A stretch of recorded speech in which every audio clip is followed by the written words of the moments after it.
10 se reconocieron desde lejos era hijo de un policía. Y probablemente, en muchos sentidos, el más inteligente y más talentoso de todos, apasionado, profundo conocedor de música clásica y con una cultura literaria a la altura de su preparación musical. Era un genio aquel muchachote grande y grueso, el más corpulento del grupo. Un genio. Pero la mente del hombre es, a veces, un misterio impenetrable. Y un día, en apariencia igual a muchos otros, el chico se hizo con la pistola de su padre y mató a un muchacho de su misma edad, amigo suyo del barrio. La noticia cayó como una bomba en la escuela, nos dejó atónitos. Lo encerraron en la sección penal del manicomio, donde fui a verlo. Fue mi primera experiencia directa con la cárcel, 2 veces prisión porque también era un lugar de reclusión para enfermos mentales.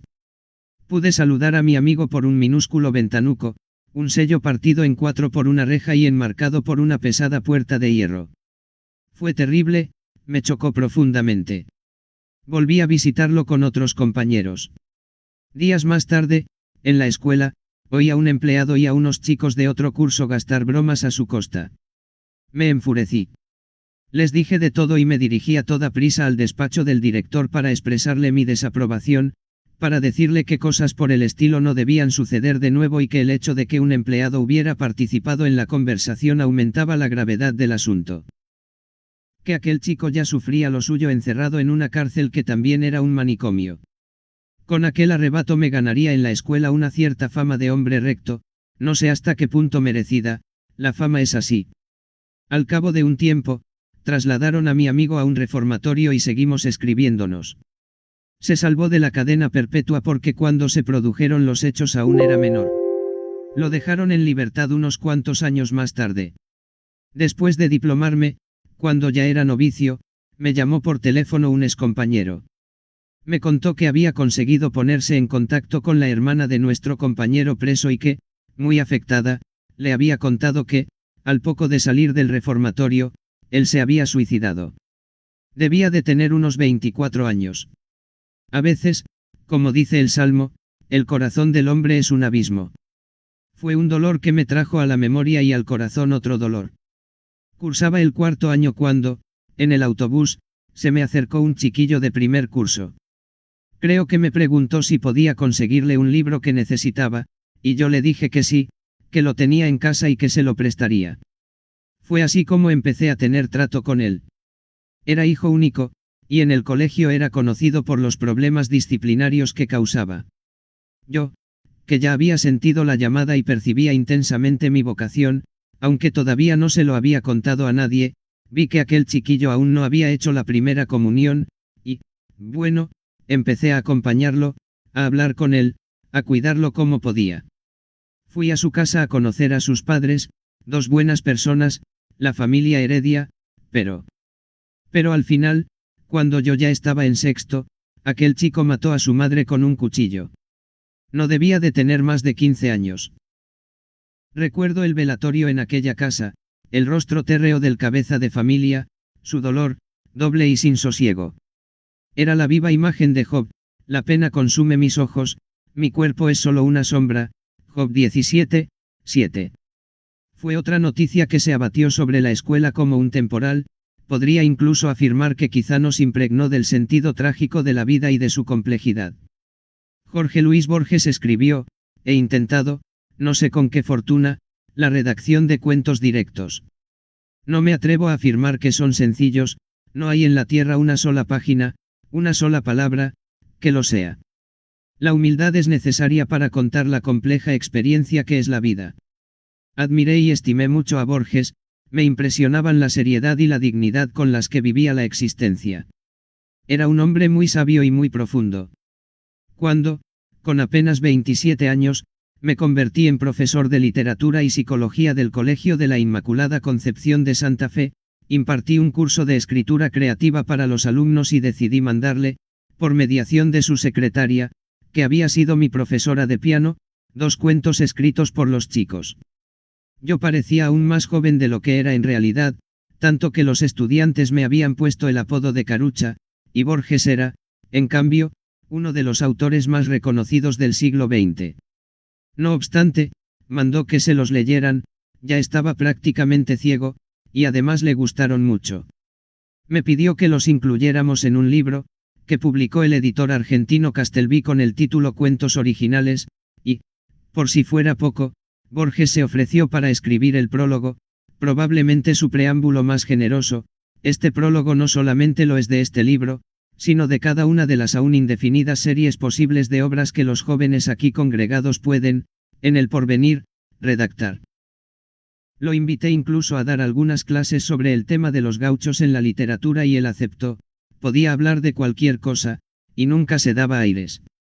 Con 66 años, se subió a un autobús e hizo un viaje de 8 horas, de Buenos Aires a Santa Fe.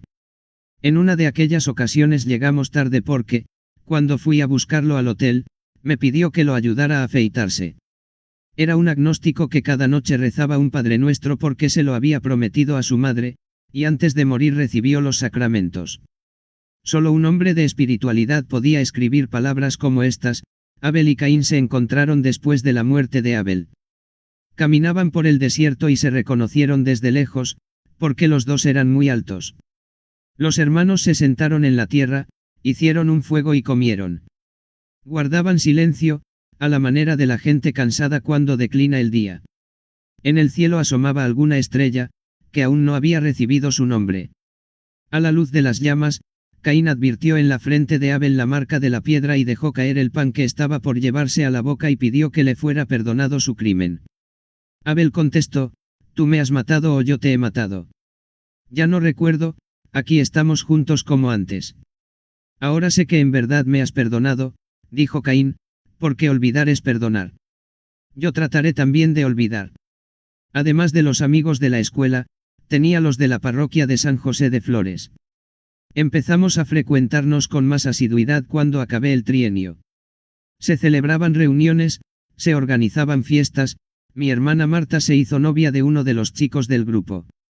Yo también me sentí atraído por dos chicas en aquella época, una de Flores, de la parroquia, y otra del barrio de Palermo, la Little Italy de Buenos Aires, cuyo corazón es la Plaza Italia, con el monumento ecuestre a Giuseppe Garibaldi en el centro. La había conocido porque nuestros padres eran amigos y las dos familias se frecuentaban. Pero no fueron noviazgos oficiales. Salíamos en grupo, íbamos a bailar el tango. Yo tenía 17 años y ya sentía en mi interior la inquietud de la vocación por el sacerdocio. Ambas señoras siguen con vida y volvería a verlas siendo ya obispo, una dirigía una parroquia del barrio de Caballito y la otra aún vivía en Palermo, ambas estaban casadas y tenían hijos. Pero antes de eso, siendo un niño, hubo un enamoramiento infantil por una chiquilla de Flores, una historia entrañable que había olvidado y que alguien me recordó al poco de ser elegido papa. De fiesta con amigos y familiares, mi hermana Marta es la primera arriba a la izquierda, yo estoy abajo a la derecha. Era una compañera de colegio de primaria, Amalia Damant. Le escribí una carta en la que le decía que quería casarme con ella, o tú o nadie, y para ilustrar la proposición dibujé la casita blanca que compraría para ella y en la que un día iríamos a vivir, un dibujo que, aunque parezca increíble, aquella niña guardó toda la vida. Vivía en una casa de la calle Membrillar, a pocos metros de distancia de la nuestra, y su familia también era de origen piamontés. Pero, a pesar de nuestras raíces comunes, al parecer su madre tenía otros planes para ella, porque, cuando me veía en las inmediaciones, me echaba de allí agitando la escoba. Era la normalidad y la simplicidad de la vida afectiva y de relación de un niño, y luego de un adolescente, juego, estudio, diversión, amistad, salidas en grupo y primeras pulsiones amorosas. Pero la complejidad de la existencia nos tenía destinadas experiencias más tristes y amargas, de injusticia y dolor vital, también en nuestra familia. Como la historia de la tía Rosa. Rosa Gogna era la hermana mayor de mi abuela materna. Vivía en un cuarto del jardín de la gran casa de la calle Bocayuba, justo al lado del taller de carpintería del abuelo. A punto de cumplir los 40, fue madrina de bautismo de la última hermana de mi madre, Catalina. Era una mujer extraña, solterona sin ninguna relación conocida, y llevaba una vida muy solitaria y en cierta medida al margen del resto de la familia, No asistía a las celebraciones ni participaba en las comidas y las fiestas familiares.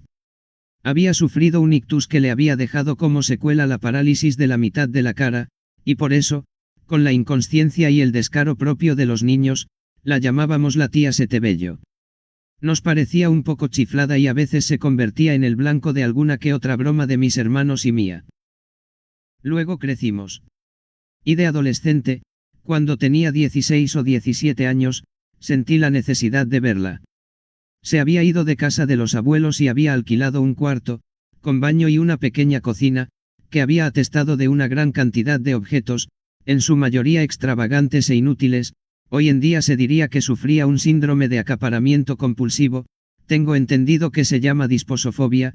Más tarde descubrirían que había escondido el dinero de la pensión en los rollos de papel higiénico. Cuando iba a visitarla, sentía una gran pena al verla tan sola y en aquellas condiciones. Tenía la impresión de que aquella mujer nunca había conocido el calor de una caricia.